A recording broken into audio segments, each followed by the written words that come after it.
तो चलिए सबसे पहले डिबेट के सेक्शन में चलते हैं। और डिबेट के सेक्शन में जाने का उद्देश्य इसलिए है क्योंकि आप जितना बोल पाएंगे, नहीं तो फिर उसे बताया भी जाएगा, पढ़ाया भी जाएगा, तो आपको भी अंदाजा हो जाएगा कि हाँ हमारी कमियां रह गई।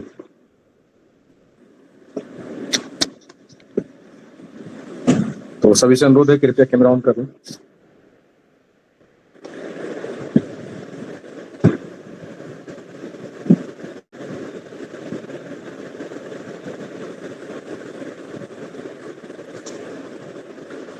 टॉपिक मालूम है सभी को? कितने ऐसे लोग हैं जिन्हें टॉपिक मालूम नहीं है?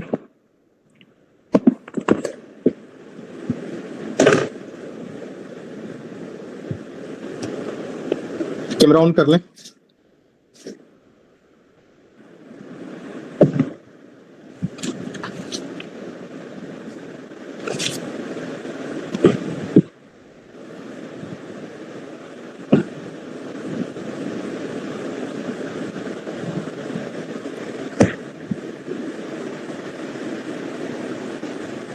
कैमरा ऑन नहीं करेंगे तो आपको बोलने का परमिशन नहीं मिलेगा। बहुत जरूरी है कि कैमरा ऑन है।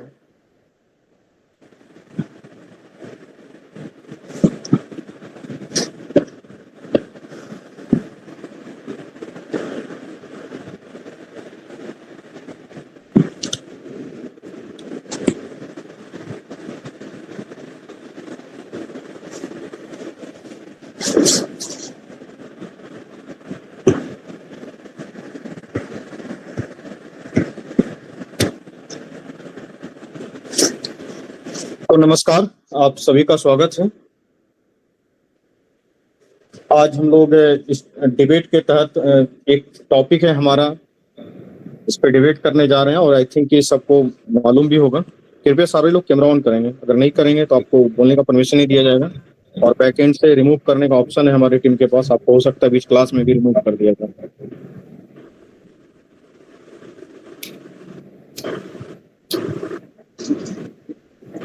सर हम ट्रेन में हैं, इसलिए हम कैमरा नहीं ऑन कर पाएंगे।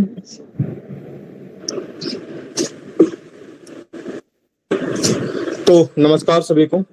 आज हम लोग डिबेट करने जा रहे हैं। उसमें डिबेट का टॉपिक ये है कि सरकार ने हाल ही में डिसीजन लिया है जातिगत जनगणना को लेकर, और सरकार ने बोला है कि आगामी जो हमारी जनगणना करीबन 15 वर्षों के बाद होने वाली है, उसमें जाति की काउंटिंग की जाएगी। किनका माइक ऑन ऑफ कर दें? डिस्टर्ब होता है, आपकी का क्लास डिस्टर्ब होता है।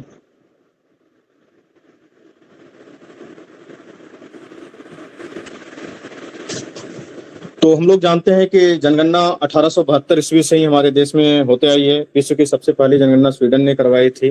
वो लोग 1600-1700 ईस्वी से ही जनगणना करते आ रहे थे। और अभी हमारी सरकार ने, जो अंग्रेजी सरकार थी, उन्होंने 1872 में पहली जनगणना करवाई थी। उसमें लॉर्ड मेयो थे हमारे वायसराय जी। और उसके बाद 1881 से लगातार जनगणना कंटिन्यू होते रहा है हमारे देश में। और उस समय लॉर्ड रिपन जी थे और उसमें नियमित जनगणना स्टार्ट हुई। 1881 से लेकर 1931 तक जातिगत जनगणना भी होते थे, सेंसस भी होता था, कास्ट सेंसस भी होता था। लेकिन उसके बाद जातिगत जनगणना नहीं हुई। 1941 में आंकड़े जुटाए गए थे, लेकिन उसे पब्लिश नहीं किया जा सका था। हम लोग जानते हैं 1947 में हमारा देश भारत आजाद हुआ। आजाद होने के बाद जनगणना के लिए एक अधिनियम बनाया गया था, जिसका नाम है 1948 का जनगणना अधिनियम, जिसे सेंसस एक्ट कहते हैं। 1951 की जब आजाद भारत की पहली जनगणना हुई, उस जनगणना में जातियों को तो गिना गया, सिर्फ SC ST को गिना गया, OBC और अन्य जातियों को नहीं गिना गया। और तुर्रा ये दिया गया कि इससे सामाजिक मतभेद, सामाजिक सोशल टेंशन बढ़ सकते हैं। 1980 के दशक के आसपास मंडल कमीशन की जोर पड़ी, OBC के आंदोलन होने स्टार्ट हुए थे। उसके बाद 1990 में जब BP सिंह की सरकार थी, विश्वनाथ प्रताप सिंह हमारे देश के प्रधानमंत्री थे, 27% reservation for jobs for the OBC लागू किया गया था। 1993 में आप जानते हैं, उसके बाद national commission for backward classes, ये इसकी स्थापना की गई थी। और हाल की मोदी सरकार ने इसे एक संवैधानिक आयोग का दर्जा भी दे दिया है। 2011 लास्ट सेंसस हुआ था, जिसमें कि सोशियो इकोनॉमिक कास्ट सेंसस किए गए थे। मनमोहन सिंह की सरकार थी उस कास्ट सेंसस में, लेकिन आज तक उसके जातिगत आंकड़े जारी नहीं किए गए थे। सोशियो इकोनॉमिक कास्ट सेंसस में सोशियो क्या होता है, इकोनॉमिक क्या होता है, कास्ट सेंसस क्या होता है, आज के इस क्लास में हम लोग उसे अच्छी तरीके से समझने का प्रयास करेंगे। हाल ही में गवर्नमेंट ऑफ इंडिया ने डिसीजन लिया है कि सेंसस करवाया जाएगा। आप जानते हैं आर्टिकल 246 के तहत सेंसस करवाया जाता है। जो office of the registrar of general of India and census commissioner होता है, वही इस सेंसस को कंडक्ट करवाता है। सेंसस कंडक्ट करवाने का जो है अधिकार वो होम मिनिस्ट्री के तहत रखा जाता है। उसके बाद ये जो सेंसस होने वाला है 2026-27 में, ये एक कंप्रिहेंसिव सेंसस होगा, डिजिटल सेंसस होगा, इन कास्ट एंड सब कास्ट बेस्ड सेंसस करवाया जाएगा। इस सेंसस के 3 कंपोनेंट होंगे। एक हाउस होल्ड इंफॉर्मेशन लिया जाएगा, उसके बाद एक पर्सनल इंफॉर्मेशन लिया जाएगा और एक सोशियो इकोनॉमिक इंफॉर्मेशन लिया जाएगा। अगर हम सेंसस के लीगल बैकअप की बात करें तो इसे आप नोट भी कर सकते हैं कि सेंसस हमारे यहाँ संघ सूची का विषय है। यूनियन लिस्ट के एंट्री नंबर 69 में जब आप जाएंगे तो वहां पे सेंसस का जिक्र किया गया है। आर्टिकल 246 के तहत भारत सरकार ने 1948 में सेंसस एक्ट पारित किया, 1948 का सेंसस एक्ट। और आर्टिकल 82 में लिखा गया है कि रीएडजस्टमेंट आफ्टर एवरी सेंसस। तो जो डिलिमिटेशन का प्रावधान है, क्योंकि सेंसस के बाद 2-3 बातें उठने वाली है। एक जातिगत जनगणना का रिजर्वेशन के लिस्ट को फिर से देखने का, दूसरा डिलिमिटेशन होने का, तो वो है। उसके बाद इसके और भी कई सारे संवैधानिक प्रावधान है, जिससे कि आने वाले क्लास में आज ही हम लोग इसको अच्छी तरीके से समझने का प्रयास करेंगे। इस डिबेट के बाद हम लोग क्लास भी करेंगे। आर्टिकल 15 में आप जानते हैं दिया गया है कि state can take measure for SC ST and socio economic backward classes. इस वर्ड पे बहुत ध्यान रखिएगा कि जो सोशियो इकोनॉमिक बैकवर्ड क्लासेस है, इसको कहा गया है कि इसके लिए स्टेट स्पेशल मेजर ले सकता है। और जितने भी रिजर्वेशन आज आपको मिलते हैं इसी सोशियो इकोनॉमिक बैकवर्ड क्लासेस के दायरे के तहत दिया जाता है। बाद में आर्टिकल 342A जोड़ा गया, जिसमें कि यूनियन अपना लिस्ट कास्ट का बना सकता है, स्टेट अपना कास्ट का लिस्ट बना सकता है। और कास्ट सेंसस में यही सबसे बड़ी प्रॉब्लम होने वाली है। अभी मैं आपको एक आंकड़े अगर देता हूं कि कास्ट के स्थिति क्या है। अगर आप यूनियन लिस्ट की बात करेंगे, सेंट्रल लिस्ट में जो SC कैटेगरी है उसमें 1170 कास्ट है, ST कैटेगरी में 890 कास्ट है और OBC कैटेगरी में 2625 कास्ट सिर्फ सेंट्रल लिस्ट में है। अगर आप स्टेट लिस्ट की बात करेंगे तो बिहार में ही जैसे देख लें, OBC में 2 कैटेगराइजेशन किया गया है, EBC का और BC का। और उसी तरीके से दलित में भी दलित और महादलित का कैटेगराइजेशन किया गया है। अगर आप तमिलनाडु जैसे दक्षिण भारतीय राज्यों को देखेंगे, वहां का लिस्ट तो और भी कॉम्प्लिकेटेड है। OBC A, OBC B, OBC C, OBC D, OBC E। अब इतने अगर कैटेगराइजेशन किए जाएंगे तो इसका परिणाम क्या निकलेगा उसे भी देखेंगे हम लोग आज की क्लास में। उसके बाद जो सेंसस हमारा 1931 के समय हुआ था, उस सेंसस में क्या हुआ था, क्या परेशानियां आई थी, उसका भी जिक्र आज की क्लास में थोड़ा सा होगा। तो आप जानते हैं कि जो 1921 की जनगणना हुई थी, जैसे जातिगत जनगणना 1931 जो हमारा लास्ट डेटा अवेलेबल है, उस समय हमारे जनगणना आयुक्त थे जॉन हेनरी हटने साहब। वो ICS अधिकारी थे और वही देश के जनगणना आयुक्त थे। उस समय जनगणना में करीबन 20 लाख कर्मचारियों को लगाया गया था। उस समय की जो जनगणना हुई थी, उस जनगणना में पाकिस्तान और म्यांमार भी हमारे साथ ही था। उसके भी कुछ भागों को हम लोगों ने गणना में काउंटिंग किया था। उस समय का भी जो जनगणना हो रहा था वो बहुत ही राजनीतिक विरोध, सामाजिक विरोध के बीच जनगणना हो रहा था। और आप जानते होंगे कि 11 जनवरी 1931 को कांग्रेस ने सेंसस बायकॉट संडे का घोषणा किया था। 5 मार्च 1931 को उसी समय गांधी इरविन समझौता हुआ था। आप देख सकते हैं कि देश उस समय किन परिस्थितियों से गुजर रहा था। जनगणना में जाति पूछे जाने का विरोध का उस समय बहुत बड़ा कारण एक ब्रह्म समाज और एक आर्य समाज का बढ़ता प्रभाव समाज में पाया गया था। 1921 में ही जब जनगणना हो रही थी, भावलपुर जो पंजाब के इलाके में, वहां के हिंदू ने आर्य समाज के प्रभाव में आकर के अपने जाति को बताने से मना कर दिया था। उसने अपनी जाति को शून्य लिखवाया था। उसके बाद पंजाब में जब 1931 में जनगणना हो रही थी, पंजाब समेत पूरे देश में 18.83 लाख लोगों ने 18.83 लाख लोगों ने अपनी जाति को शून्य लिखवाया था। उसमें अगर आप देखेंगे तो 60,000 से ज्यादा हिंदू ऐसे सिर्फ बंगाल से थे जिन्होंने अपनी जाति को शून्य लिखवाया था। ब्रह्म समाज और आर्य समाज का प्रभाव बंगाल में बहुत ज्यादा था। एक ही जाति के लोग अलग अलग सरनेम यूज करते थे, ये भी एक कम्प्लिसिटी थी। कई लोग अपनी जाति को छुपा करके ऊंची जातियों में लिखाया करते थे क्योंकि उस समय का सिचुएशन कुछ और था। उसके बाद कई लोग अपनी जाति बदल के बता रहे थे। कई इस तरीके से जब जातिगत जनगणना उस समय भी की गई थी तो उसमें जातिगत जनगणना में काफी भ्रम पैदा हो गए थे। जब 2011 में मनमोहन सिंह की सरकार सोशियो इकोनॉमिक कास्ट सेंसस करवा रहे थे, उसमें जो अनऑफिशियली सोर्स से ये पता चल रहा है कि करीबन 4 लाख के करीब जो है कि जाति और उपजातियां पाई गई हैं। अगर 4 लाख के करीब जाति उपजाति हमारे देश में हो जाए तो कैसे कोई सोशियो इकोनॉमिक कास्ट सेंसस करके उसके हिसाब से जो है कि कोई आंकड़े लिए जा सकते हैं, उसका फैसला लिया जा सकता है। अब हम लोग इसमें ये भी देखेंगे कि जाति आधारित जनगणना के आवश्यकता क्यों है, इसका विरोध क्या हो रहा है। इसमें जो एक कॉम्प्लिकेशन है मैं भी बता देना चाहता हूँ, उसके बाद आप लोगों को डिबेट के लिए आमंत्रित करूंगा कि जो जातियां हैं, भारत में जातियां हजारों हैं और उपजातियां तो लाखों में हैं। क्षेत्रीयता, धार्मिकता की क्षेत्रीय और धार्मिक विविधताएं इतनी है कि आप देख सकते हैं जो मीना समुदाय है वो राजस्थान में 80 समुदाय के अंतर्गत माना जाता है, जबकि वही मीना समुदाय मध्य प्रदेश में आने के बाद ओबीसी के अंदर काउंट किया जाता है। दूसरी बात, जो कुर्मी बिहार में जाती है, जिसके मुख्यमंत्री नीतीश कुमार जी भी हैं, बिहार में कुर्मी जाति ओबीसी लिस्ट में माना जाता है, और वही कुर्मी जाति उत्तर प्रदेश और मध्य प्रदेश में जाकर के जनरल ईडब्ल्यूएस में काउंट किया जाता है। जो कास्ट है उत्तर भारत में वो अपर कास्ट के रूप में माना जाता है, और जो बंगाल में जब कास्ट को आप लेके जाएंगे तो बंगाल में वो कास्ट ओबीसी के रूप में काउंट किया जाता है। तो ये भी समस्याएं हैं।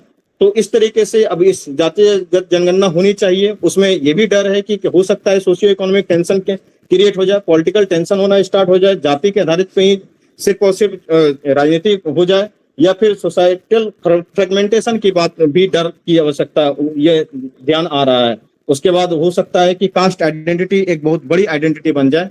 तो क्या होनी चाहिए, जातीय जनगणना होनी चाहिए, जातीय जनगणना नहीं होनी चाहिए, इसी के डिबेट में आप सभी लोगों का स्वागत है।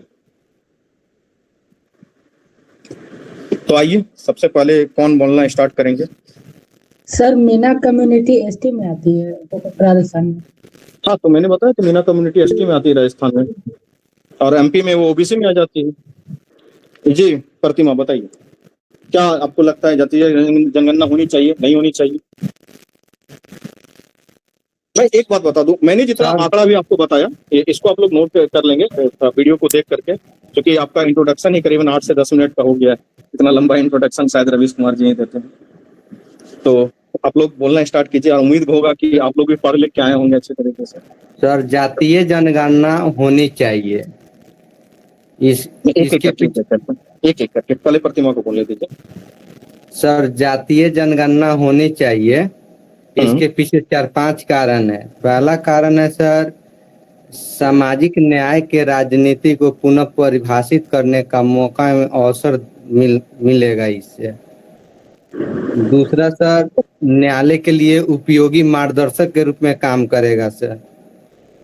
तीसरा सर, आर्थिक पॉलिसी बनाने के लिए काम करेगा सर, और लोक कल्याणकारी राज्य के अवधारणा को क्रियान्वयन करने के लिए किस प्रकार की नीति की आवश्यकता है उसको पूरा करने के लिए यह दिशा निर्देश। ओके ठीक। चिरंजीव बाबू बताइए।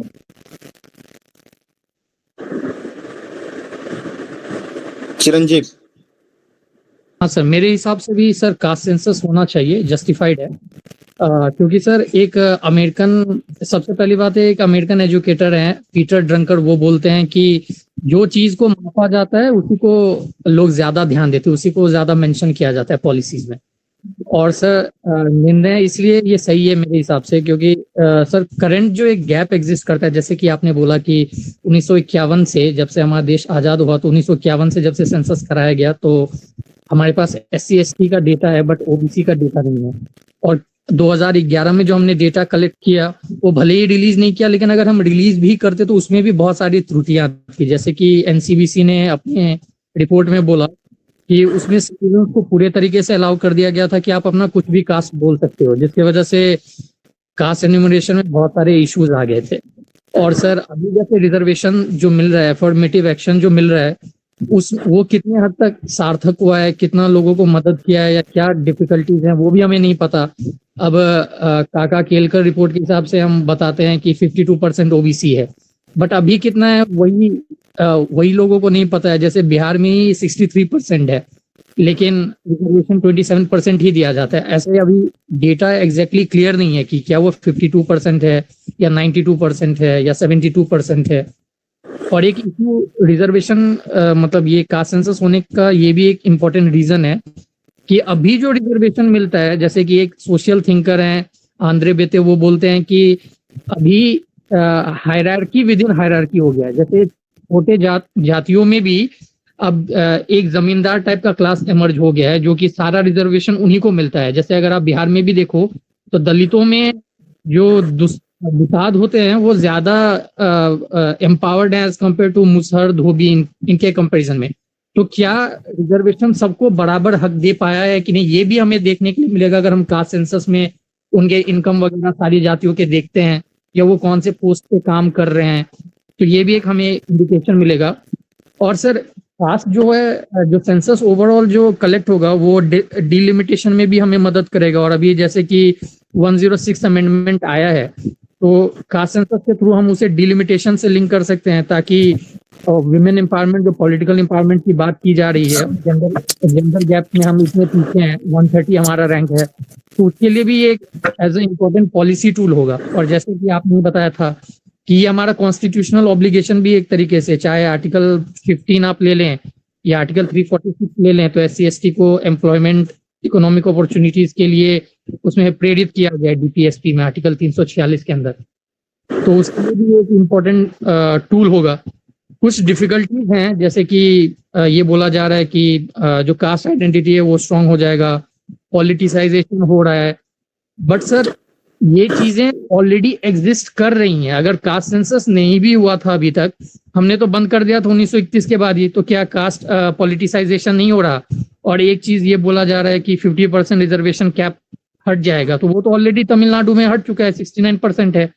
तो कितना जस्टिफाई होगा उसके लिए तो सुप्रीम कोर्ट डिसाइड करने के लिए है ही। अगर मान के चलिए रिजर्वेशन बढ़ा दिया जाता है तो केसेस होंगे, फिर उसके अंदर सुप्रीम कोर्ट डिसाइड करेगी कि भाई हाँ रिजर्वेशन बढ़ना चाहिए कि नहीं, या सिर्फ कास्ट सेंसस इसलिए यूज होना चाहिए कि भाई पॉलिसीज बनाए जाएंगे उसी में आप रिजर्वेशन को एक्सटेंड मत करो। तो वो डिसाइड करने के लिए वो फ्यूचर में है। लेकिन रिजर्वेशन को छोड़कर भी जो जितने सारे प्रॉब्लम्स हैं, असमानता का हुआ या क्या बोलते हैं, रिजर्वेशन अच्छे से अभी तक काम किया कि नहीं, उसके लिए भी तो हमें कास्ट सेंसस चाहिए। सिर्फ आगे रिजर्वेशन को एक्सटेंड करने के लिए सिर्फ नहीं चाहिए। हाँ कुछ चैलेंजेस भी हैं, तो उसके ऊपर हम और भी डिस्कस कर सकते हैं जब हम वे फॉरवर्ड की तरफ जाएंगे। तो मेरे हिसाब से मेरा कंक्लूजन ये है कि कुछ इश्यूज हैं जो कि ऑलरेडी एग्जिस्ट कर रहे थे, तो उसमें स्ट्रक्चरल रिफॉर्म लाया जा सकता है, लेकिन कास्ट सर्वे होना चाहिए। रिजर्वेशन बढ़ाया जाएगा कि नहीं वो एक दूसरी बात है, बट उसको छोड़ के भी जो इश्यूज हैं, पॉवर्टी का हुआ या इनइक्वालिटी का हुआ, उसको भी डील करने के लिए कास्ट सेंसस की जरूरत है। बिल्कुल बिल्कुल, मैं इसमें एक चीज ऐड कर देता हूँ कि जब 1931 में जनगणना हो रहा था, जो हमारे जनगणना आयुक्त जॉन हेनरी हटने साहब थे, उन्होंने बहुत ही मार्केबल बात बोली थी, अगर कोई चीज वाकई में मौजूद है तो उसकी गिनती करना बुरी नहीं है। जाति को अनदेखा करने से वो मिटेगी नहीं, बल्कि गिनती करने से बदलाव की दिशा तय हो सकती है। ये बहुत जरूरी है, आप इसे नोट कर सकते हैं। अगर कोई चीज वाकई में मौजूद है, अगर कोई चीज वाकई में मौजूद है तो उसकी गिनती करना बुरी नहीं है, उसकी गिनती करना बुरी बात नहीं है। जाति को अनदेखा करने से वो मिटेगी नहीं, जाति को अनदेखा करने से वो मिटेगी नहीं, बल्कि गिनती करने से बदलाव की दिशा तय हो सकती है। हम लोग देखेंगे, आगे बढ़ेंगे तो किस तरीके से जो पहली बार आरक्षण लागू किया गया वो कोल्हापुर के साहू जी महाराज के द्वारा लागू किया गया।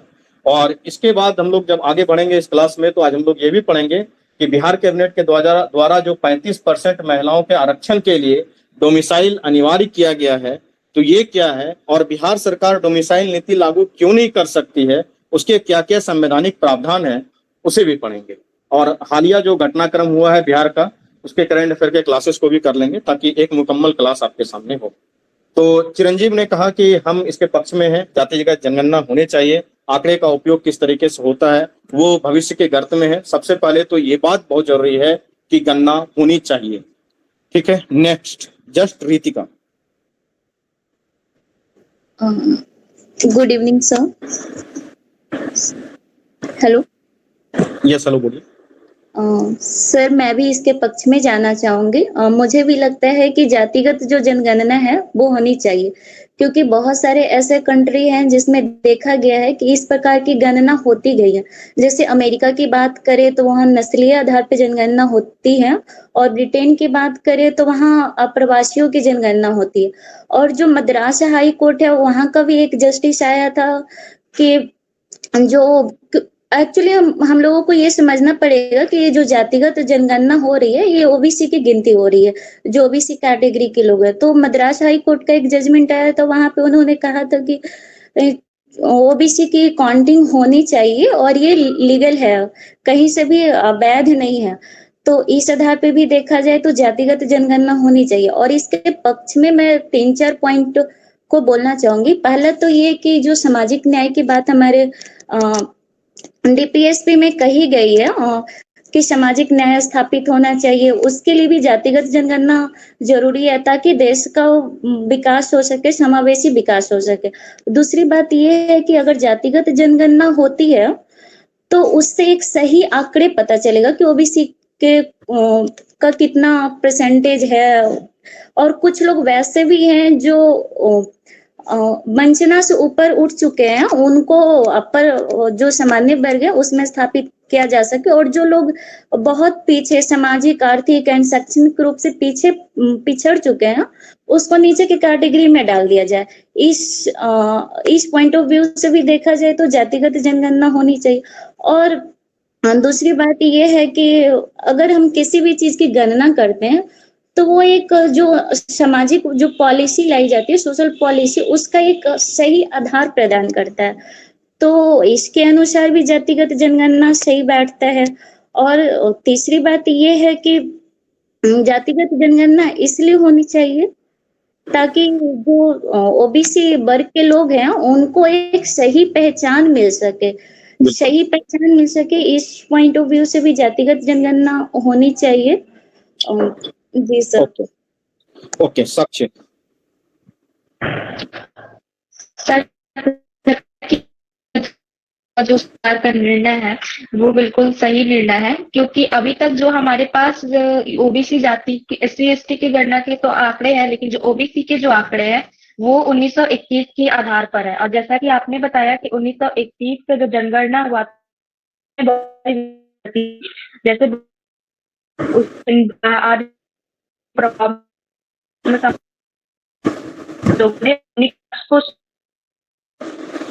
आपकी आवाज थोड़ी सी डिस्टर्ब होकर आ रही है। आदर्श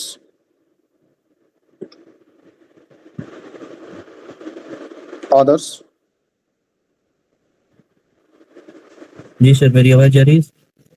जी सर, जातिगत जनगणना जैसे कोई नई अवधारणा नहीं है, पहले भी हो चुकी है जैसे कि, तो जातिगत जनगणनाओं के मैं पक्ष में हूँ। और जैसा कि अन्य लोगों ने बताया वो बातें सही है, लेकिन और कुछ चीजें इसमें ऐड की जा सकती है सर।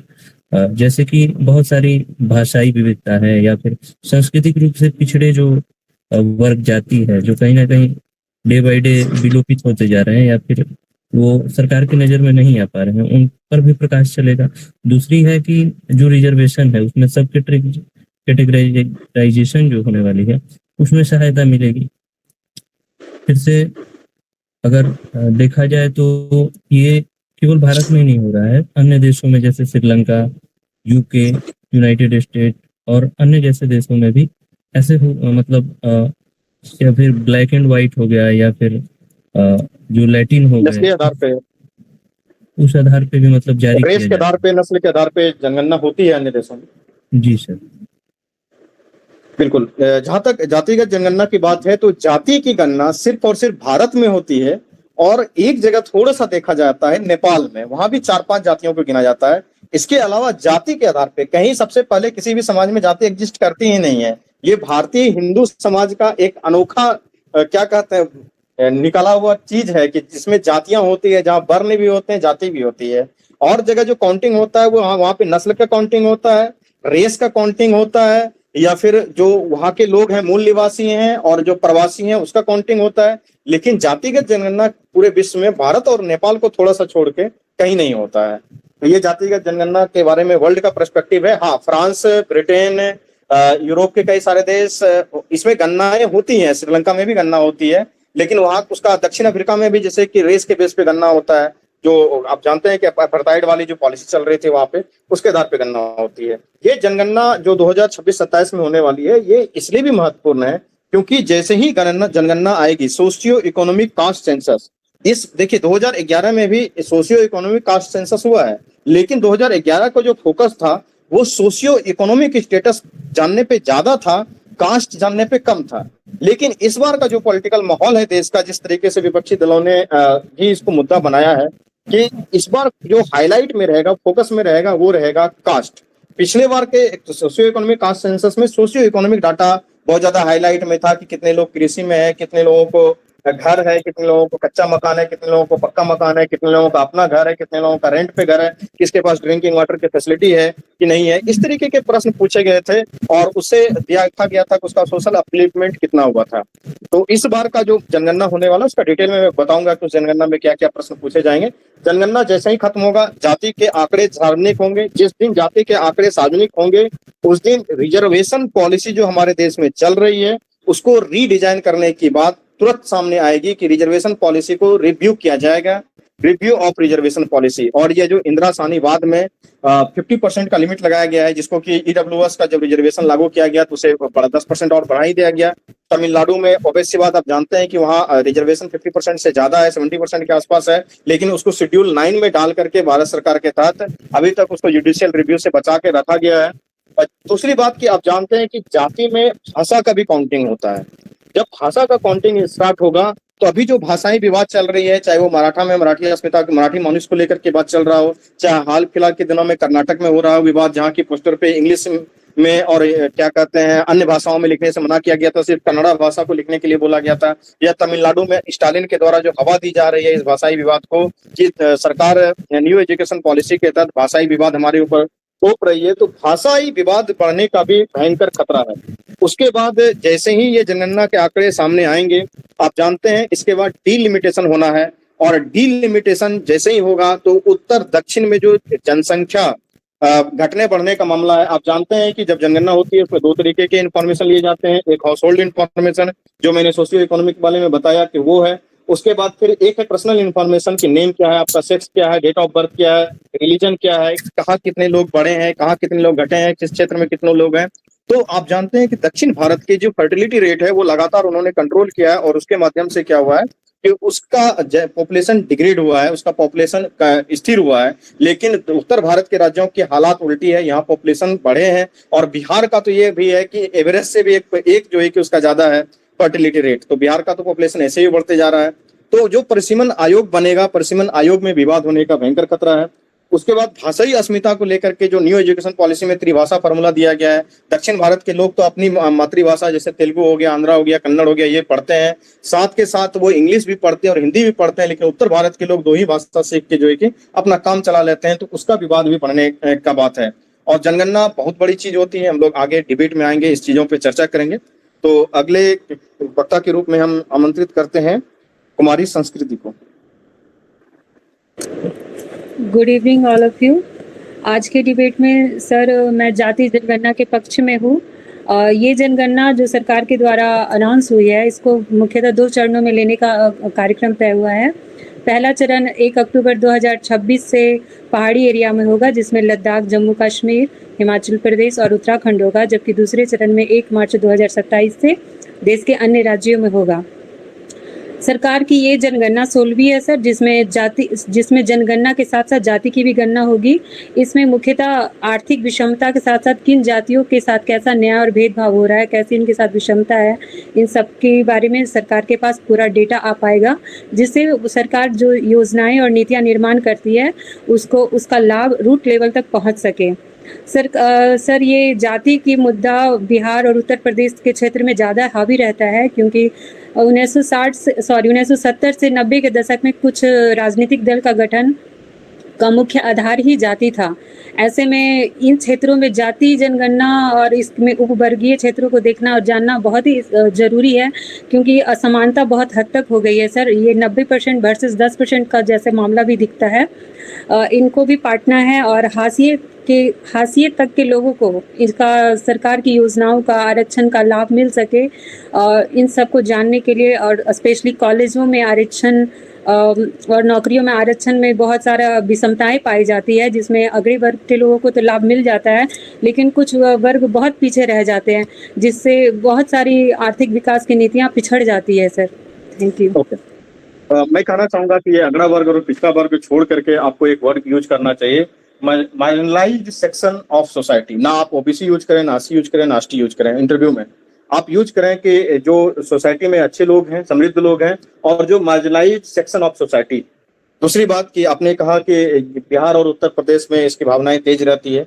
मैं भी मानता हूं कि बिहार और उत्तर प्रदेश में इसकी भावनाएं थोड़ी सी तेज रहती है, लेकिन जाति भारत की हकीकत है, और जैसा कि एक शायर ने कहा था कि जाति है कि जाति नहीं। और दूसरी बात मैं ये कहना चाहूंगा कि addressing caste issue is more necessary than only counting the caste. ये आपका कंक्लूजन होना चाहिए कि सिर्फ काउंटिंग करने से कुछ नहीं होगा। मैं इसका एक उदाहरण देता हूं। 1951 से लेकर आज तक जितनी भी जनगणना हुई है, 17 टोटल जनगणना हुई है, चाहे 7वीं जनगणना थी 2011 वाली, आजाद भारत के बाद भी हम लोग आज तक 80 एसटी को गिनते आए हैं। उसके लिए बाकायदे 80 एसटी का संवैधानिक आयोग बना हुआ है। लेकिन आज भी समाज में सोशली इकोनॉमिकली रूप से अगर सबसे ज्यादा कोई बैकवर्ड है तो वो 80 एसटी ही है। इस जनगणना में जातिगत आंकड़ों को सिर्फ सरकारी नौकरी में आरक्षण के तौर पे नहीं देखना चाहिए, उससे अलावे उससे ऊपर बढ़ के उसके लिए प्लानिंग करना, उसके लिए योजनाएं बनाना, सोशल अपलिफ्टमेंट की बात करना, ये बहुत जरूरी है। उस पार्टी से, उस राजनीतिक जो जातिगत लोग हैं, उस जाति से उसके पॉलिटिकल रिप्रेजेंटेशन को समाज में सामने लाना, ये बहुत जरूरी है। उस जाति के जो लोग जो कि पिछड़े हुए हैं, उससे लीडर्स आए, न्यू लीडर्स सोसाइटी में आए, उस मार्जिनाइज सोसाइटी से, ये बहुत जरूरी है। सोशियो इकोनॉमिक जो डिमांड है उसको फुलफिलमेंट किया जाए ताकि समाज के मुख्य धारा में वो भी शामिल हो सके, ये भी बहुत जरूरी है। जो डर है जनगणना को लेके, 2 डर है। एक तो कहीं कास्ट बेस्ड पॉलिटिक्स स्टार्ट ना हो जाए हमारे देश में। तो आप जानते हैं कि जैसे बिहार में मान लीजिए 14% यादव जाति के लोग हैं, जो कि कास्ट सेंसस बिहार वाला में आया था। अगर उसमें इस बात का जिक्र होने लगे कि 14% जाति है और 14% इसको टिकट मिलना चाहिए, जो आपने स्लोगन यूज किया कि जिसकी जितनी संख्या भारी उसकी उतनी हिस्सेदारी, तो इस तरीके से सिर्फ कास्ट बेस्ड पॉलिटिक्स बढ़ेगा हमारे देश में, वो सोशल डिवाइड को बढ़ाएगा और कुछ नहीं होने वाला है। दूसरा जो कर्नाटका ने किया, उसका एक डर है कि कहीं प्राइवेट सेक्टर में रिजर्वेशन को लेकर के दबाव बनाना ना स्टार्ट कर दें ये लोग, कि ओबीसी को प्राइवेट सेक्टर में रिजर्वेशन मिलना चाहिए, एसटी एसटी को प्राइवेट सेक्टर में रिजर्वेशन मिलना चाहिए, ईडब्ल्यूएस को मिलना चाहिए। ऐसा नहीं होना चाहिए, क्योंकि आप जानते हैं कि आपको जातिगत आंकड़ों को लेकर के सोशल इंजीनियरिंग करने का अधिकार है, समाजशास्त्री के रूप में उस डाटा का विश्लेषण करने का अधिकार है, एक ब्यूरोक्रेट के रूप में उस पर पॉलिसी बनाने का अगर अधिकार है, तो एक बिजनेसमैन को हमारे देश में फ्रीडम टू ऑपरेट का भी अधिकार दिया गया है। तो वो फ्रीडम टू ऑपरेट उसका नहीं छीना जाना चाहिए। और जातिगत जनगणना के जो आंकड़े आए, उस जातिगत जनगणना के आंकड़े को सही तरीके से यूज करना चाहिए। मैं दोबारा वही कहना चाहूंगा, addressing caste issue is more necessary than only counting the caste. ठीक है, तो अगले वक्ता के रूप में हम प्राची को इनवाइट करते हैं।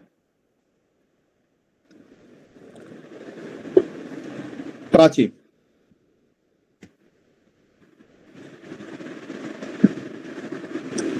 आवाज आ रही है प्राची? Yes sir.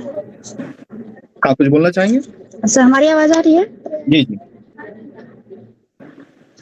सर, सभी ने जैसे बताया है कि कास्ट सेंसस कराना जरूरी है। इसमें काफी ड्रॉबैक्स भी उन्होंने बताया कि पॉलिटिसाइजेशन हो जाएगा उसका।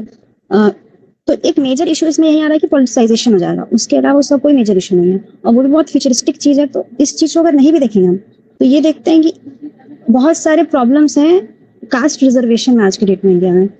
जैसे कि एक है SC ST रिजर्वेशन के अंदर हम लोग देखते हैं, कोर्ट केस हुआ था सुप्रीम कोर्ट में कि उसमें क्रीमी लेयर क्राइटेरिया इंट्रोड्यूस करना है।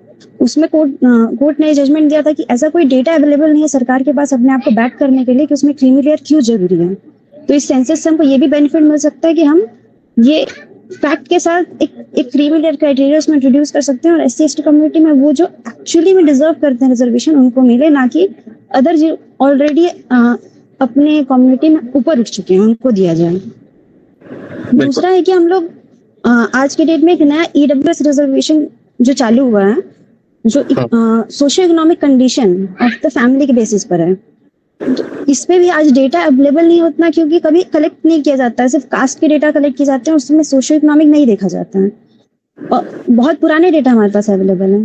तो इस चीज को कलेक्ट करने के बाद हम एक प्रॉपर EWS रिजर्वेशन को इम्प्लीमेंट कर सकते हैं। क्योंकि आज भी कोर्ट में जब इनिशियली इंट्रोड्यूस हुआ तो कोर्ट में ये केस गया था कि बहुत सारे OBC वाले EWS रिजर्वेशन क्लेम कर रहे थे, और ये केस आ गया था कि अदर मतलब SC ST और OBC जो बैकवर्ड क्लास है वो क्लेम करती है दोनों रिजर्वेशन में।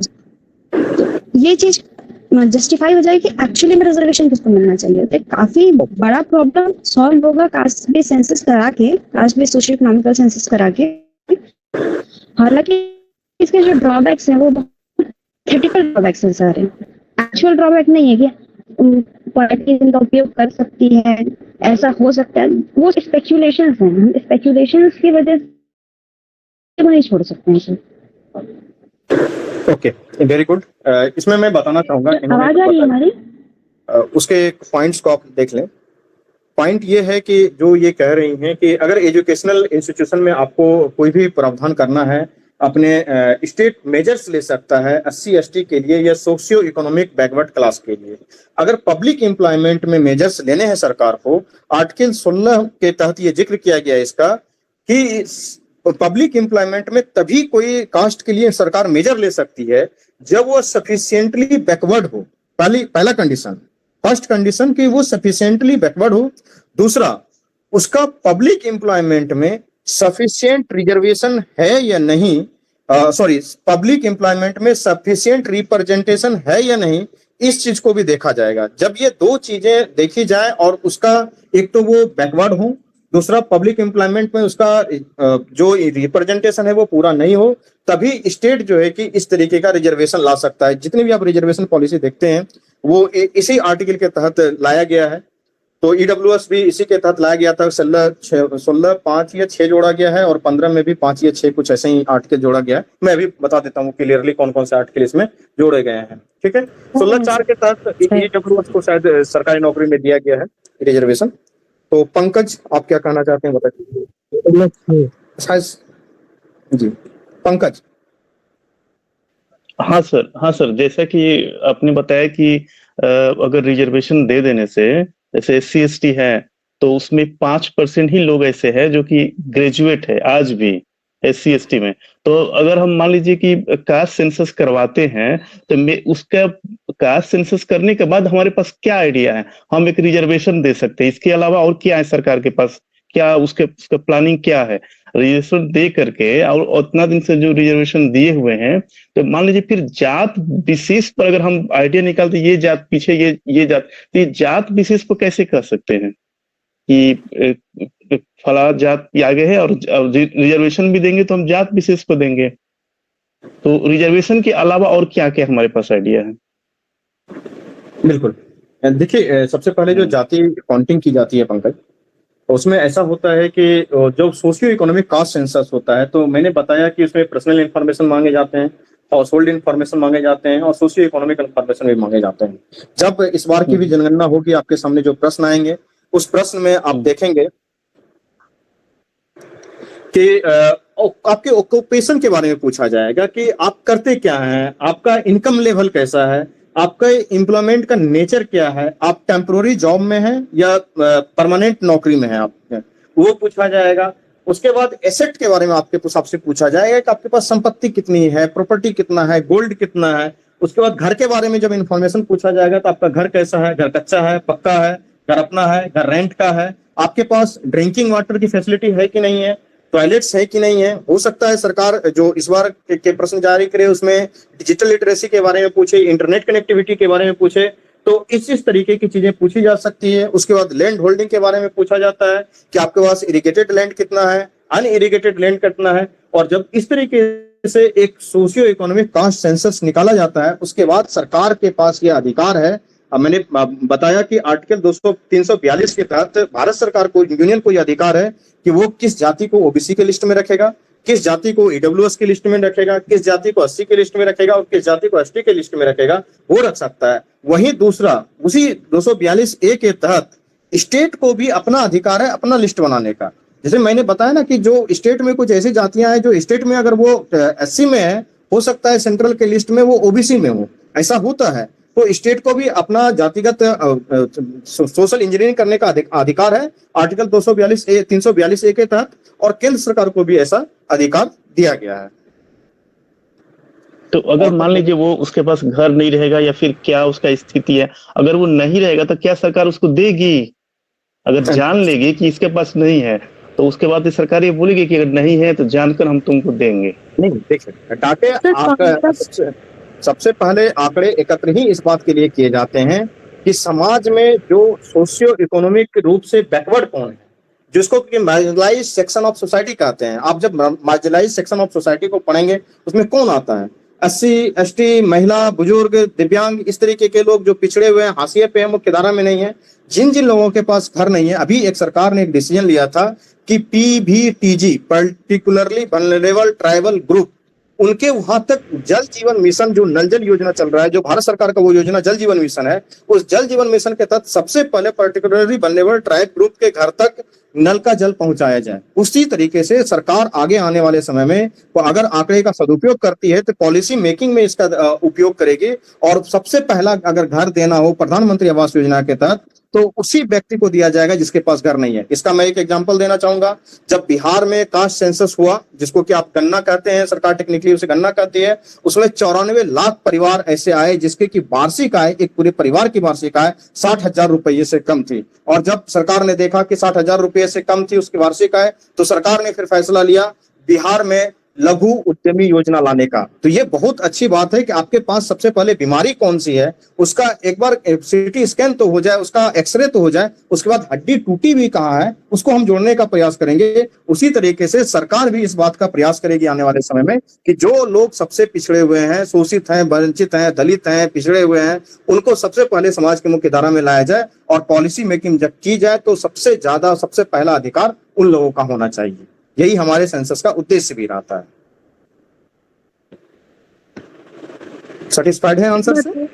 सर मैं पंकज की बात से ना थोड़ा सा मतलब उसमें पॉइंट, जैसे कि जब हम ईडब्ल्यूएस का डिबेट चल रहा था संसद में, तो मैंने राज्यसभा में डिबेट सुना था, तो एक सांसद ने ऐसे अपना वो रखा हुआ था, तो उन्होंने बोला कि ठीक है, वो उन्होंने बोला कि उनका आर्गुमेंट ये था कि वो तो उसके पक्ष में है, लेकिन उन्होंने बोला कि जो डेटा है सरकार जो हमारे रोजगार को दे रही है, तो उसमें सरकार की जो रोजगार है वो बहुत कम है, तो वो सही मायने में हम उतना मतलब समाज में उतना अपलिफ्टमेंट नहीं ला सकते हैं, जो कि संबंधित योजनाएं होती हैं, किसी भी डेटा का यूज उस तरीके से करना चाहिए, क्योंकि सरकार हर चीज, आप उसको क्या बोलते हैं, ठेकेदारी सिस्टम को कुछ अच्छा शब्द होगा, उन्होंने वो शब्द यूज किया था कि हम अधिकतर कॉन्ट्रैक्ट बेसिस पे दे रहे हैं और बाकी चीजें प्राइवेट है, और वहां पर भी चीजें पहुंच के वो समाज का जो सवर्ण वर्ग है उनके हाथों में है। और फिर जब हम प्राइवेट सेक्शन में जाते हैं तो वहां पे जैसे उनका राइट टू ऑपरेट सिस्टम है, और वहां पर भी वो अपने जानने वाले को रिकमेंडेशन सिस्टम चलता है उसमें, तो वो वहां पे हम रिजर्वेशन की बात नहीं करते हैं। तो मुझे लगता है कि हमें किसी भी जातिगत आरक्षण को सिवाय रोजगार के आरक्षण तक सीमित नहीं करना चाहिए, उसे योजनागत नीतियों के तहत प्लस सुधारात्मक प्रणालियों में यूज करना चाहिए। जैसे अगर उस वर्ग में भी सब कैटेगराइजेशन करते वक्त, जैसा कि सुप्रीम कोर्ट ने भी अभी SC/ST के फैसले में हमें सुनाया कि उसका सब कैटेगराइजेशन होना चाहिए, तो उसी प्रकार से अगर उनका प्रतिनिधित्व हो चुका है तो फिर उसको हमें अलग अलग कंडीशंस देके फुलफिल नहीं करना चाहिए। दूसरी बात है कि केवल कास्ट एंड सेंसस करने से यही नहीं आएगा, यहाँ पे कहीं ना कहीं जो आपने मेंशन भी किया था जीन लिमिटेशन का, तो उसमें क्या है कि जब उत्तर दक्षिण का डिबेट आएगा तो वो कहीं ना कहीं दक्षिण भारत अपनी प्रतिनिधित्व लोकसभा की सीट्स को लेकर, राज्यसभा की सीट्स को लेकर उनमें जो उत्तर दक्षिण का कॉन्फ्लिक्ट होगा ना, वहां पर समन्वय चाहिए, क्योंकि उन्होंने सच में पॉजिटिव अफर्मेटिव काम किया है, तो उसका नेगेटिव परिणाम मतलब रिजल्ट्स उनको नहीं मिलने चाहिए। उत्तर भारतीय मतलब जनसंख्या में अधिक हो गए हैं, तो इसका तो वो एक उस चीज पर काम करते हुए बाकी रिफॉर्म करना चाहिए, वो योजनागत होना चाहिए, बाकी योजनाओं में उनको रखना चाहिए, उनका सीट है वहां पर है प्रतिनिधि, लेकिन हम केवल उसको रोजगार तक सीमित ना रखे डिबेट में। Yes sir. और सर बिना सीट का रिजर्वेशन का क्या मतलब है? आप रिजर्वेशन दे दिए, मास अपीजमेंट कर दिए, सीट है ही नहीं कहीं, तो फिर क्या फायदा है? वो लोग वेट कर रहे हैं, 10-10 साल तक वेट कर रहे हैं कि सीट आएगी, तो आप बोले रिजर्वेशन तो दे दिए ना, लेकिन सीट का तो ठिकाना नहीं। हाँ, ये बात सही है कि सरकारी नौकरी में सिर्फ रिजर्वेशन दे देने से सामाजिक कल्याण नहीं हो सकता है। ठीक है, चिरंजीव क्या बोलना चाह रहे हैं आप बताइए। अनम्यूट कर लीजिए। सर तो चैलेंजेस तो सर जैसे आपने बताई हैं कि बहुत सारे हैं इसमें कि जैसे ये एक अपने आप में एक बहुत बड़ा ब्यूरोक्रेटिक एक्सरसाइज हो जाएगा, और जैसे कि डिफरिंग कास्ट का जो डिफरिंग वो अंडरस्टैंडिंग है, जैसे कि मीना एसटी है राजस्थान में बट ओबीसी है मध्य प्रदेश में हुआ, या सर फॉल्स कास्ट रिपोर्टिंग भी किया जाता है। जैसे पहले के टाइम में ये होता था कि लोग ये बताते थे कि जो राजपूत नहीं है, क्योंकि उस टाइम संस्कृताइजेशन का कॉन्सेप्ट था कि आप जितना रिचुअल स्टेटस में मोबिलिटी एक्सप्रेस करते हो तो उतना ही आपको समाज में रिस्पेक्ट मिलता था। बट अभी डिसंस्कृताइजेशन का ट्रेंड चल गया है, क्योंकि एफर्मेटिव एक्शन आ गया तो लोग जानबूझकर भी अपना कास्ट लो करके बोलते हैं। जैसे कि पूजा खेदकर का केस हुआ, वो जो आईएएस ऑफिसर थी जिसको अभी डिबार किया गया है।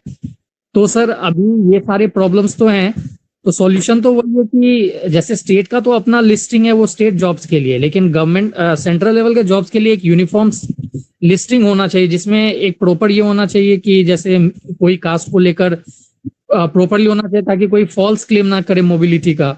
और जो डुप्लीकेशन होते हैं generally, socio economic caste census जो हुआ था 2011 में, उसमें यही था कि जो मैचिंग कास्ट होते हैं उसको भी अलग अलग बता दिया गया था। जैसे कि बिरिहर जो होते हैं वो झारखंड में हैं और बिरिहर वो उड़ीसा में भी है, बस प्रोनाउंसिएशन का फर्क है, बट उसको दो अलग अलग कास्ट एज्यूम कर लिया गया था। तो इससे क्या होता है कि कास्ट काउंटिंग भी बहुत ज्यादा बढ़ जाता है। तो आप आर्टिफिशियल इंटेलिजेंस या मशीन लर्निंग वगैरह का आप यूज कर सकते हैं। और सर वही है कि एक प्रॉपर क्या बोलते हैं ग्रीवेंस यूनिट होना चाहिए, या कोडिंग एग्जैक्टली वर्ड तो सर ये है, मतलब मैं वर्ड भूल रहा हूँ, वेरिफिकेशन और कोडिंग यूनिट होना चाहिए जो प्रॉपरली मतलब वेरीफाई कर सके। ये सब जो केसेस आजकल आ रहे हैं कि ईडब्ल्यूएस का फेक सर्टिफिकेट बन रहा है या जनरल वाला ही ओबीसी वाला क्लेम कर रहा है, ओबीसी वाला एससी/एसटी वाला क्लेम कर लेते हैं एग्जाम्स के लिए, तो ये सब चीजें। और जैसे कि सब कैटेगराइजेशन को लेकर सुप्रीम कोर्ट ने बोला Davinder Singh versus state of Punjab वाले केस में कि सब कैटेगराइजेशन करना चाहिए। तेलंगाना ने ऑलरेडी पहला स्टेट बन गया जिसने इम्प्लीमेंट कर दिया सब कैटेगराइजेशन ऑफ एससी/एसटी, वो पहला स्टेट बन गया। लेकिन सर सबसे इंपॉर्टेंट है कि जो बेसिक स्ट्रक्चरल जो रिफॉर्म्स हैं वो करने पड़ेंगे। मतलब ये तो जो डेटा आप कलेक्ट करते हो, ये तो जैसे कि पुष्पम ने भी बोला कि जॉब्स है नहीं और आप मतलब सर्वे करा रहे हो, फिर आप जॉब्स तो आपके पास है नहीं, तो सबसे पहले इंपॉर्टेंट चीज क्या है कि गुड क्वालिटी जॉब्स होना चाहिए। जैसे गुड क्वालिटी जॉब्स होगा तो लोगों का ये सरकारी जो जॉब होता है, जैसे हम लोग ये अभी ट्राई करते हैं, क्योंकि गुड क्वालिटी जॉब्स नहीं है, या जो जनरली ये one of the main reasons होता है other than being a civil servant, जो एस्पिरेशन है वो वेस्ट में क्यों कम हो गया। यूनाइटेड किंगडम से हमने सिविल सर्विसेज लिया, बट वहां पे भी इसका अभी जो एक वो बोलते हैं कि क्रेज जो है वो कम हो गया, या यूएस में ही क्रेज कम है क्योंकि वहां पे कैपिटलिस्टिक सिस्टम पूरे तरीके से अच्छे से इंप्लीमेंट हो गया है। तो वहाँ गुड क्वालिटी जॉब्स जनरेट हो गए हैं तो ऑटोमेटिक लोग उसके तरफ भाग रहे हैं, तो ये रिजर्वेशन या ये कास्ट सर्वे का ये एक फंडा जो है वो ऑटोमेटिक रिड्यूस हो जाएगा। और सबसे इंपॉर्टेंट जो डॉक्टर अंबेडकर ने बोला कि कुछ भी कराने का जरूरत नहीं होगा अगर इंटरकास्ट मैरिजेस को और ज्यादा लोग प्रमोट करें। जैसे कि अभी सिर्फ 5% है, यूनिवर्सिटी ऑफ मैरीलैंड का रिसर्च है कि इंडिया में सिर्फ 5% लोग इंटरकास्ट मैरिज करते हैं। अगर ये एक रिफॉर्म एक एक्सेलरेटेड पेस में हो तो ये सब हमें कुछ डिस्कस करने की जरूरत ही नहीं पड़ेगी, क्योंकि जनरली जिस घर में दो डिफरेंट कास्ट के लोग होते हैं तो एक स्टीरियोटाइपिंग ऑटोमेटिकली कम हो जाता है। और एक इम्पोर्टेंट ये भी हो सकता है कि लोग अपने तरफ से भी ये कर सकते हैं कि जैसे रिलीजन में एक कॉलम होता है सेंसस में कि आप ये बोल सकते हो कि नो रिलीजन या इंडिया इज माई रिलीजन या कुछ भी, जो एक मेटाफोरिकल रूप में। इस तरीके से कास्ट में भी ये किया जा सकता है कि जो लोग ये बोलना चाहे कि नो कास्ट, तो हाँ ये किया जा सकता है। और जो एक इंडिविजुअल लेवल पे स्टेप होता है मेरे हिसाब से शायद ये थोड़ा प्रॉब्लमेटिक हो, बट जैसे बहुत सारे लोग ऐसे भी होते हैं कि जिनके मम्मी पापा 2-3, हाँ ये एक रीजन है कि सोशल लेवल पे अगर हम ये बोलते हैं कि उनको अभी भी स्टीरियोटाइप किया जाता है, तो उसके लिए रिजर्वेशन कभी भी सॉल्यूशन नहीं है, क्योंकि आप अगर रिजर्वेशन से बनते हो और जिसको स्टीरियोटाइप करना हो आपको करेंगे ही। इसके लिए हमें एटीट्यूडनल अवेयरनेस लाना पड़ेगा। तो उसके लिए इंडिविजुअल बेसिस पे भी जो लोग 2-3 जनरेशन से अच्छे सिचुएशन में जो सब कैटेगराइजेशन पे फिर बात आ जाती है, उनको खुद ही इसको रिड्यूस करना चाहिए इस क्लेम को विथ टाइम, मेरे हिसाब से। बिल्कुल, मैं आपके बातों में ऐड करता हूँ कि 2 चीजें हैं। आपने कहा कि एक तो अंबेडकर साहब ने क्या कहा था, तो अंबेडकर साहब ने जाति व्यवस्था को ग्रेडेड इनइक्वलिटी कहा था। उन्होंने जाति व्यवस्था को ग्रेडेड इनइक्वलिटी बताया था और कहा था कि वो चाहते भी थे कि समाज जातियों से ऊपर उठे।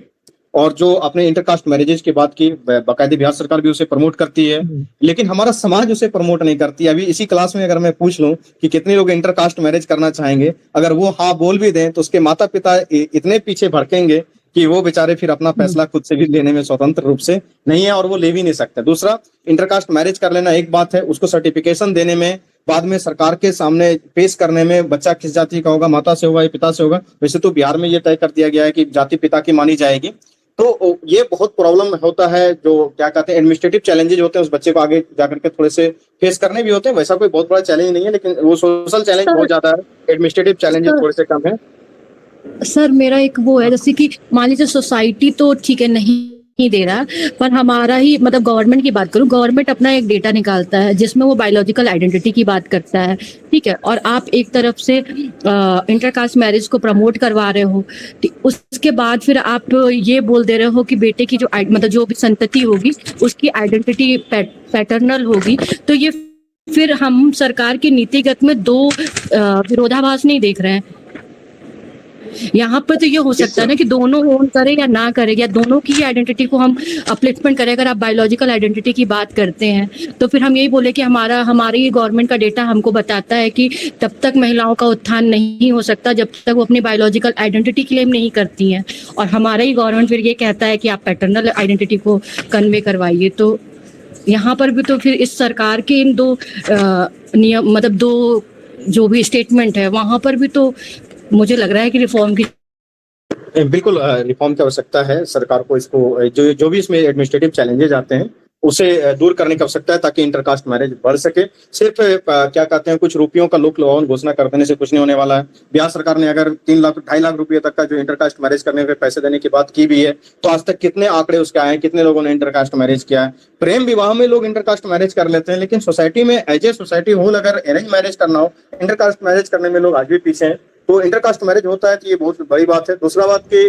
जो चिरंजीव ने बताया कि गलत जानकारी देते हैं। देखिए, जानकारी शून्य देना अलग बात होता है, लेकिन गलत जानकारी देने के कारण मैं बता देना चाहता हूं कि जो भारतीय जनगणना अधिनियम 1948 है, उस अधिनियम के तहत ही सारी बातें लिखी गई है जनगणना में। उस अधिनियम में ही ये बात भी है कि स्टाफ की नियुक्ति किया जाएगा, अधिकारी की नियुक्ति की जाएगी। जैसे 1931 के जनगणना में 20 लाख स्टाफ लगे थे।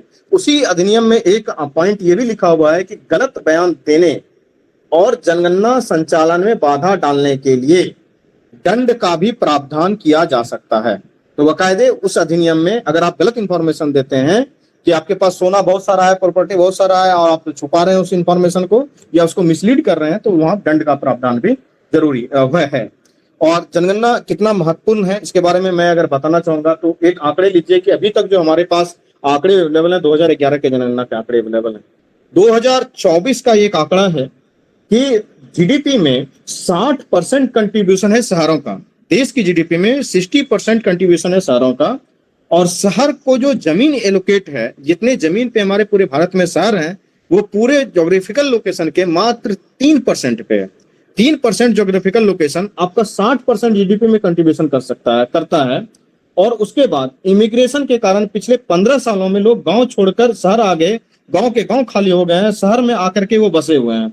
वो बसे हुए हैं किस बात के लिए? नौकरी के लिए, शिक्षा के लिए, स्वास्थ्य के लिए, अच्छे जीवन के लिए। अब देखिए शहरों की क्या समस्या है कि वहाँ ट्रैफिक की समस्या है, पानी की किल्लत, पब्लिक ट्रांसपोर्ट का बुरा हाल है, किस तरीके से शहरों की दुर्गति हो रही है। तो ये बहुत जरूरी है कि आंकड़े सही आए और सही समय पे भी आए। जनगणना पहले ही हो जाना चाहिए, लेट हो रहा है। मैं एक और आंकड़ा देता हूं कि आंकड़े क्यों जरूरी है। भारत सरकार कहती है कि भारत ओडीएफ फ्री है, लेकिन NHFS जिसके बारे में आप जानते होंगे, नेशनल फैमिली हेल्थ सर्वे, वो जानकारी देता है कि 30% पर्सनल हाउस होल्ड में आज भी टॉयलेट नहीं है। एक तरफ सरकार के कुछ आंकड़े आ रहे हैं, ओडीएफ घोषित कर दिया गया, दूसरी तरफ ये भी आंकड़े आ रहे हैं कि 30% घरों में आज भी अगर हाउस होल्ड में टॉयलेट नहीं है तो वो कहाँ जा रहे हैं, किस में क्या कहते हैं। वो ऑब्वियस बात है कि ओडीएफ फ्री तो नहीं रहा होगा। तो ये डाटा बहुत जरूरी है। गांव के गांव खाली हो रहे हैं, शहर के शहर जो है कि वो भरे जा रहे हैं। तो इस तरीके से हर मामले में, मैं सिर्फ ये आंकड़े जनगणना की दृष्टि से नहीं बता रहा हूँ, कास्ट के मामले में भी यही होने वाला है कि बहुत सारी जो स्वर्ण जातियां थी, जो ऊंची जातियां थी, उस समय पे हो सकता है कि उसका सोशल इकोनॉमिक स्टेटस वो ना रहा हो पिछले 15 सालों में। 15 साल का जनगणना, कास्ट वाला जनगणना तो 1931 से ही नहीं हुआ है। तो वो आप देखिए 1980-90 के दशक में क्या होता था, अपर कास्ट का मतलब ये होता था कि वो हर चीजों में अपर है, उसके पास वो इकोनॉमी के रूप से अपर है, उसका बिजनेस है, उसका ही सब चीज है। लेकिन 1990 के बाद, जैसे ही 1990 में विश्वनाथ प्रताप सिंह की सरकार ने, उसमें प्रधानमंत्री थे बीपी सिंह ने जब 27% रिजर्वेशन की घोषणा की थी ओबीसी में, उसके बाद ओबीसी के बहुत सारे लोग सरकारी नौकरियों में आना स्टार्ट हुए। उसके बाद अटल बिहारी वाजपेयी की सरकार ने जब 27% रिजर्वेशन इनको दे दिया, ओबीसी को दे दिया शैक्षणिक संस्थानों में, तो आप देखिए आईआईटीज में, आईआईएम में, डीयू में, आईआईएससी में और भी अलग अलग शैक्षणिक संस्थानों में, यूनिवर्सिटियों में किस तरीके से ओबीसी के लोग आने लगे। जब 27% ओबीसी आरक्षण लागू किया गया, उसके बाद से कई सारे उत्तर भारत के राज्य जो है कि ओबीसी मुख्यमंत्री लंबे समय तक रहे। चाहे उत्तर प्रदेश की बात कर लें, बिहार में तो अभी भी स्थिति वही है, आज तक जो है कि उसके बाद कोई अपर कास्ट का मुख्यमंत्री नहीं बन पाया है। तो सब जब सोशल रिप्रेजेंटेशन मिलेगा तो जरूर समाज के लोग आगे बढ़ेंगे। और एक आंकड़ा मैं बताता हूं कि अभी जो बिहार सरकार ने 33% रिजर्वेशन महिलाओं को दिया है सरकारी नौकरी में, इसका बेनिफिट ये हुआ है कि इसका बेनिफिट समझिए या फिर इसका सिर्फ क्या कहते हैं, इसी का प्रभाव समझिए। वो देखिए कि अभी जो बीपीएससी में सिलेक्शन हो रहा है लड़कियों का, आपको लगता होगा ना कि 35% तो रिजर्वेशन है ही है, 10-15% तो अपने से भी फाइट करके जाती होंगी। अगर 100 लड़के लड़कियों का बैच बनता होगा बीपीएससी में, तो उसमें पक्का जो है कि 50% के आसपास या 45% के आसपास लड़कियां होती होंगी और 55% के आसपास लड़के होते होंगे। लेकिन 35% रिजर्वेशन देने के बाद भी स्थिति आज ये है कि 40% के आसपास भी ही लड़कियां रह रही हैं बीपीएससी में भी। तो अगर ये सरकार ने रिजर्वेशन नहीं दिया रहा था तो वो लड़कियां 10% 12% से आज भी ऊपर नहीं उठ पा रही होती। और ये हॉरिजॉन्टल रिजर्वेशन दिए जाने के बाद ये स्थिति है। तो ये बहुत जरूरी है कि सामाजिक अपलिफ्टमेंट हो और उसको हर समाज के हर लेवल पर रिप्रेजेंटेशन दिया जाए, सिर्फ सरकारी नौकरियों की बात यहाँ नहीं की जा रही है। और कोई बोलना चाहेंगे? जी सर। हाँ, जो लोग पहली बार नहीं बोले उनके बोलने का मौका दिया। राकेश कुमार था बहुत देर से। राकेश बोलना चाहोगे? बोलो। जो लोग पहली बार नहीं बोले जरा हैंड रेज करें। पुष्पम जी बोलना सर। चाहेंगे? बोलिए सर सबसे पहले हम लोग को ये समझना चाहिए कि सर जो रिजर्वेशन जो दिया जाता है अभी सरकार की तरफ से, वो कास्ट बेसिस पे नहीं है, वो सामाजिक और शैक्षणिक रूप से जो पिछड़े हैं उनको दिया जा रहा है।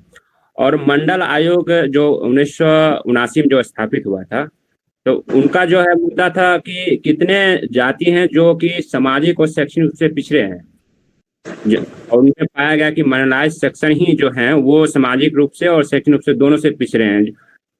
तो इस आधार पर सर जाति जनगणना एक महत्वपूर्ण हो जाता है, ताकि मार्जिनलाइज्ड सेक्शन को सही तरीका से डाटा पता चले और उसे जो मैक्सिमम बेनिफिट हो वो पहुंचाया जा सके। दूसरी सर बात है कि ड्रॉबैक में बताया कि कास्ट एंड पॉलिटिक्स हो जाएगा। रजनी कोठारी का भी सर एक बुक है कास्ट एंड पॉलिटिक्स में, तो उन्होंने कहा कि कास्ट एंड पॉलिटिक्स तो अच्छा है डेमोक्रेसी के लिए, क्योंकि डेमोक्रेसी का सर जो परिभाषा है वो मैक्सिमम सर मैक्सिमम पार्टिसिपेशन है, न कि सर ये क्या कहते हैं उसको, जो नॉर्मल जो डेमोक्रेसी का जो परिभाषा है कि बहुमत का, तो वो नहीं है सर, मैक्सिमम पार्टिसिपेशन है। तो निश्चित रूप से अगर कास्ट मैक्सिमम रूप से कास्ट अगर भागीदारी कर रहे हैं राजनीति में, तो ये सर अच्छा संकेत है लोकतंत्र के लिए सर। और तीसरी बात है कि सर ड्रॉबैक के रूप में है एक कि मेरिट को सर डिस्करेज किया जाता है कहीं ना कहीं, अगर रिजर्वेशन का अगर बात आती है तो ये मेरिट को डिस्करेज के लिए एक ड्रॉबैक है सर। इसमें आप सर बताएंगे कैसे इसको कम बैक किया जाए? देखिए, जहां तक आप बात कर रहे हैं मेरिटोक्रेसी की कि पॉलिसी मेकिंग में या फिर क्या कहते हैं नेशनल इंटरेस्ट में, पॉलिसी एथिक्स में मेरिट का योगदान कम हो जाएगा, तो सरकार की एक जिम्मेदारी ये भी होती है कि सबको बराबर का बाउंड्री लाइन, सबसे पहले स्टार्टिंग लाइन बराबर होना चाहिए। तो obvious सी बात है कि जिन्होंने 200 साल का दंश झेला है, 200 साल क्या उससे भी ज्यादा, कहीं 600-700 साल से ज्यादा ही समय हो गया जब से जाती है, और इतने दिनों तक जिन्होंने दंश झेला है, जिनके पास जो है कि उतनी सुविधाएं नहीं है पढ़ने के लिए, वो सोशली इकोनॉमिकली उतने आगे नहीं थे, तो उन्हें भी एक प्लेटफॉर्म दे सरकार इसके माध्यम से, ये बहुत जरूरी है। और आप सबकी बातों को ये सुन के भी